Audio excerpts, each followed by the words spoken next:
Bonjour, c'est Marie-Ange de Macadam 38. Nous continuons la mallette de jeu en faisant le deuxième, qui est un tangram, donc ce sera un peu des mathématiques, sachant qu'il va se trouver sur la troisième page. Sur la page là où il y a un carnet avec une pochette, ce sera fait dans le final, parce que j'attends d'avoir des chutes. Donc, pour cela, il nous faut d'abord réaliser une enveloppe. Alors, pour pouvoir le contenir.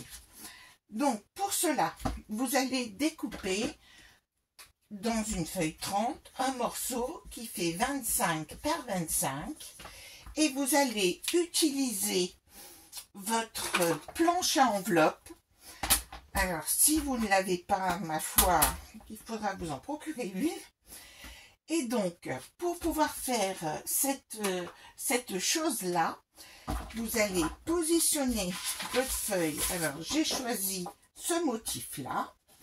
Et puis, vous allez vous servir de la bande de mesure qui se trouve ici sur le côté, la scale marque, et vous allez vous positionner sur 11,6. Attention, c'est très précis.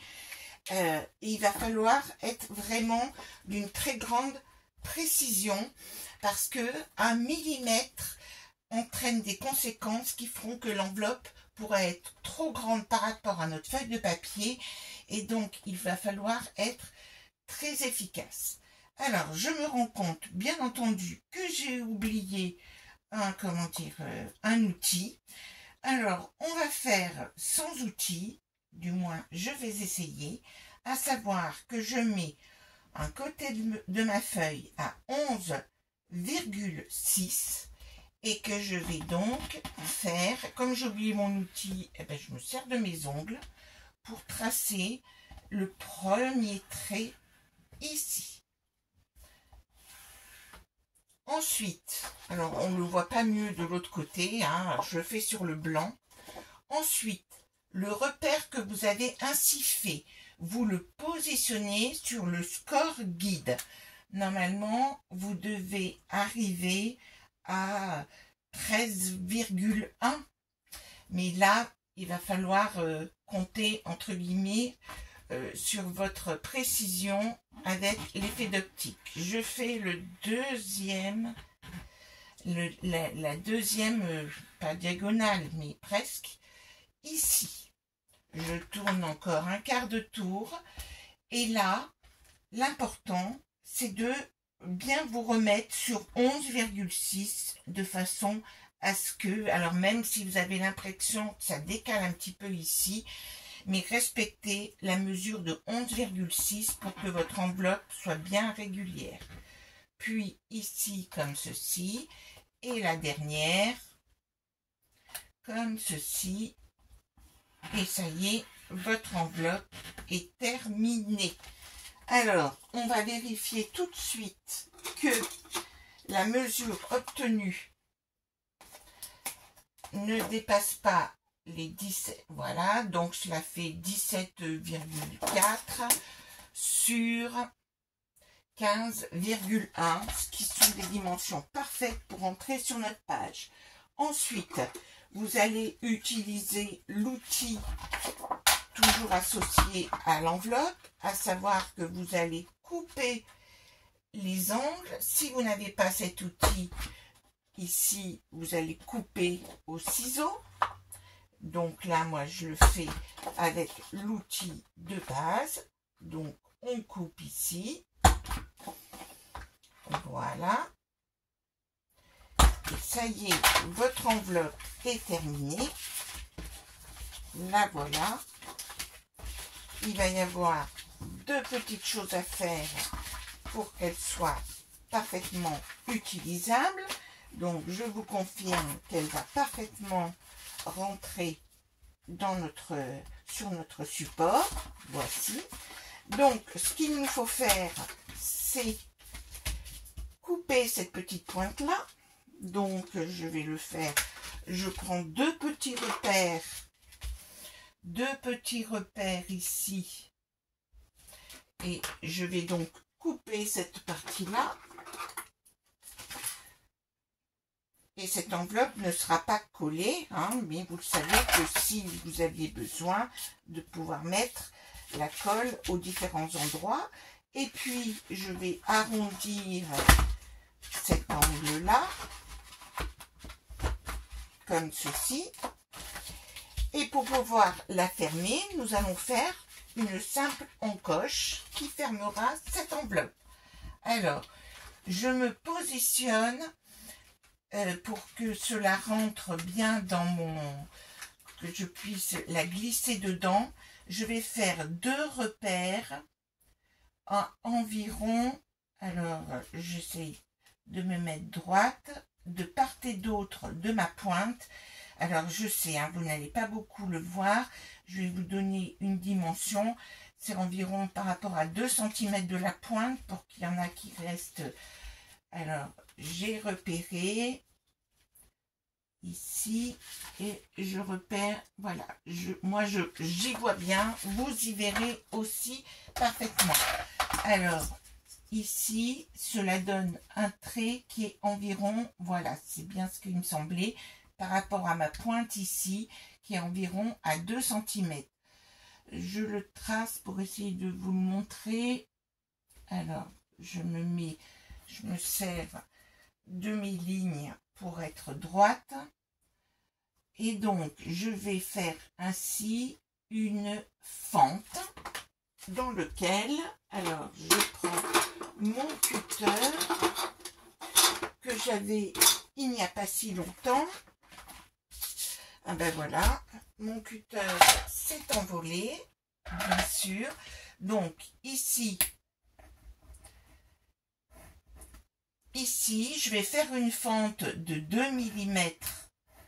De 2 mm.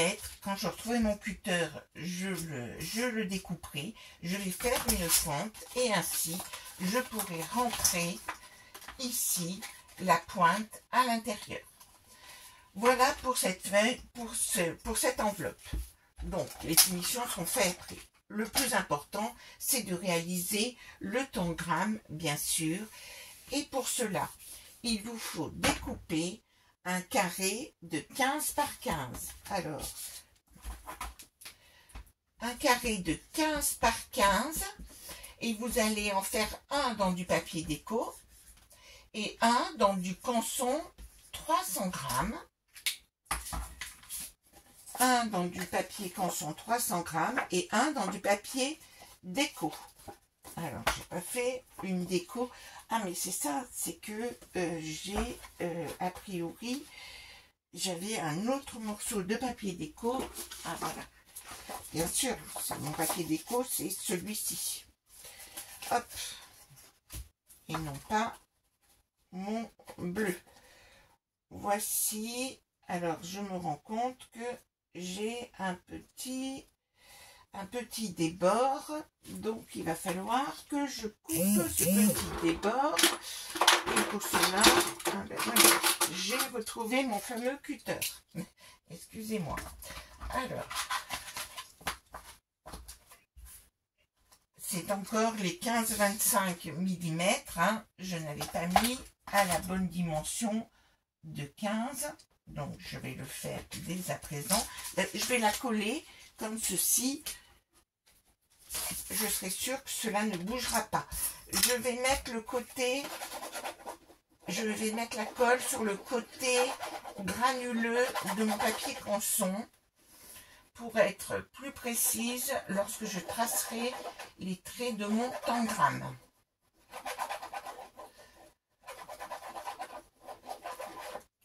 Voici. Donc, je répartis la colle pour bien le mettre dessus. Et puis ensuite, je répartis bien ma colle. Je vais donc enlever le petit surplus. Une fois que c'est bien juxtaposé. Et nous allons attaquer les choses sérieuses. Je suis heureuse de faire ce tuto. J'ai toujours une passion pour les tangrammes, car c'est vraiment un objet mathématique qui permettait de faire beaucoup de choses pour expliquer les maths aux élèves et c'est très ludique. Alors, pour faire ce tangramme, première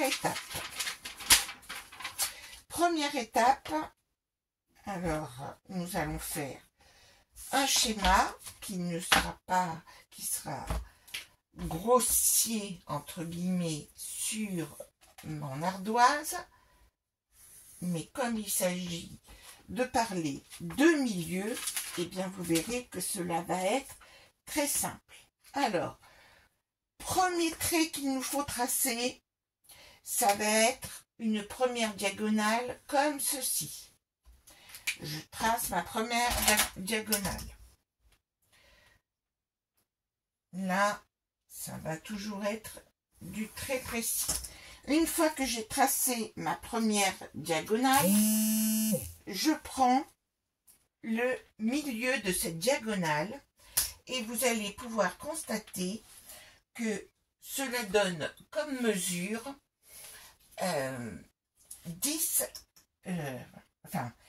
21,2 et donc que le milieu que vous pouvez d'ailleurs repérer, ça sera plus simple, vous allez le repérer en ne traçant pas l'autre diagonale, juste en faisant un petit repère ici. Hein. Le milieu, vous l'avez repéré ici et donc vous aurez ce premier petit point qui est le milieu et qui normalement est à 10,6. Ensuite, le deuxième trait que vous allez, la deuxième chose que vous allez repérer, c'est le milieu de ce côté-là. Donc comme c'est 15 de côté, eh bien vous allez repérer 7,5. Alors vous pouvez vous servir aussi de votre table de votre tapis de découpe, mais donc je repère le milieu du côté là, 7,50, donc je repère le milieu ici, hein, on symbolise les milieux en faisant des petits traits comme ceci. Et je vais tracer mon deuxième trait, je vais relier mon deuxième trait, ça va être, je vais relier ces deux milieux-là. Donc, je le fais. Deuxième trait, c'est ces deux milieux-là. Comme ceci. Ensuite, je vais tracer le troisième trait. Le troisième trait, je vais le faire courir. Je vais le faire courir en passant par le milieu, cet angle-là, le milieu ici, et je vais m'arrêter ici. Ok, je m'arrête sur ce trait-là. Voilà mon troisième point. Donc, ça serait l'alignement, mais je ne vais pas jusqu'au bout. Je le trace ici. Ensuite, ce qu'il nous faut faire, c'est repérer le milieu de ce point, de cette, donc le quart de la grande diagonale ici. On avait 10,6, donc on va repérer 5,3. Je repère le milieu ici et l'autre milieu de l'autre côté, 5,3. Alors bien sûr, si on veut faire une construction très précise, on utilisera pour cela un compas, etc.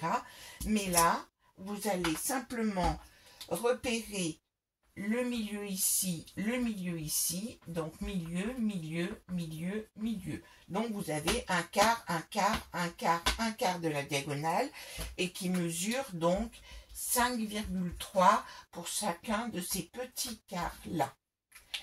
Et votre tangramme est quasiment terminé, puisque maintenant, vous allez simplement relier. Alors, je vais utiliser encore les mêmes couleurs. Hein, j'ai pas 200 feutres qui vont bien aller. Alors, vous allez relier ce point-là avec ce point-là. Ça nous fait encore un petit triangle. Donc, je relie ces deux points-là.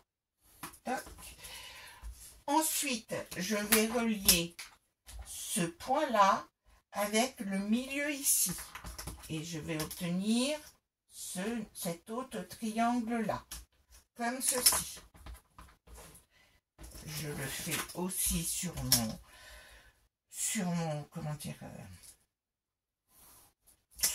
ma chose là. Et là, votre tangramme est terminé dans le sens où vous avez bien les 7 pièces du tangramme.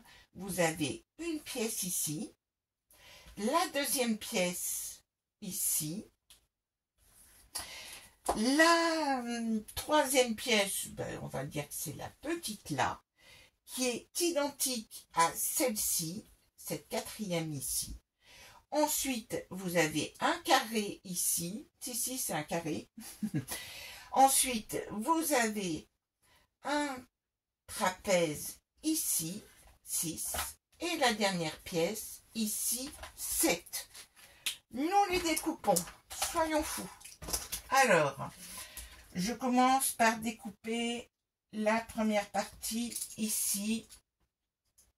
Je coupe mon tangramme en deux. C'est là qu'il faut être très précis. Et après, on gommera bien sûr tous les traits de crayon. Je coupe mon triangle, mon demi ici. Hop. Voici mes deux premières pièces. Je récupère mon petit triangle là. Puis, j'enlève mon grand triangle ici. C'est plutôt le moyen triangle. Ensuite, je récupère mon carré.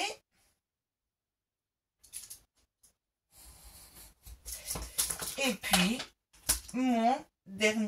je sépare les deux derniers morceaux. Les voici. Et vous avez ainsi réalisé un tangramme. Et maintenant, à vous de le reconstituer. Alors, vous allez voir que vous avez le modèle là. Et hop. Et puis que quand vous êtes là comme ça, pour le reconstituer, c'est pas évident. Et puis ensuite, vous trouverez sur Internet moult façons de l'assembler de manière à former des figures. On peut faire plein d'animaux, etc. Je vous invite à télécharger tous les modèles qu'on peut faire. Vous verrez, il y en a une quantité. Et bien sûr, nous glisserons les 7 pièces de notre tangramme dans notre enveloppe qui sera collée sur la page. Voilà pour ce tuto. À très bientôt.